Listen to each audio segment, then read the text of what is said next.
Mana mamma ir prikalīga. Superīga. Lielākā mīlestība pasaulē. Nu, saliec kopā visas mammas, un tā, kas ir labākā, tā ir manējā. Pati mīļākā, pati labsirdīgākā un pati gādīgākā. Pats burvīgākais cilvēks, ar kuru man šajā dzīvē nākas kopā būt. Brīnišķīga, sirsnīga un mīļa. Protams, ka forša, bet arī sportiska. Mana mamma ir ļoti stingra, bet ļoti forša. Fantastiski jautra un stilīga. Mana mamma ir visforšākā un mīļākā. Spēja atbalstīt grūtos brīžos, spēja sniegt padomus, vienmēr pieņem visus cilvēkus, lai arī kādi tie būtu. Mana mamma ir lieliska, atsaucīga, reizēm arī mazliet stingra, ka nepieciešams. Mana mamma ir smuka, gudra, čakla. Visas atmiņas ar mammu ir īpašas. Mēs atnācām mājās, un mamma tētim teica, ka šodien bija pirmā diena, kad viņš vairs negribēja man dot roku. Viens ļoti, ļoti mīļš un cieši apskāviens vienā ļoti smagā dzīves brīdī.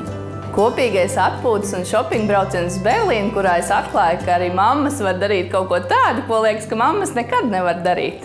Mana mamma gatavo vislabākos riekstiņus ar iebiezināto pienu pasaulē. Klausīt mammu. Ja savārīs mēsls, pati sakopsi. Mamma man vienmēr teica, ka tur ir ciet muti, kad uz kaut ko skaties. Mīlēt otru tik ļoti, cik es mīlu savu pašu. Ir jāmīl sevi. Tas ir noteikti vislabākais padoms. Lai es nedaru otram tā, kā es negribu, lai dara man. Nogs jauni, sūdi, veci aizmirsti.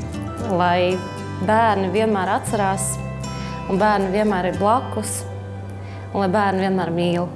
Vienmēr pašām padomāt arī par sevi un neaizmirst sev palutināt. Audzināt gudrus bērnus un kārtīgus, jo tādā veidā mēs varam veidot labāku Latvijas sabiedrību.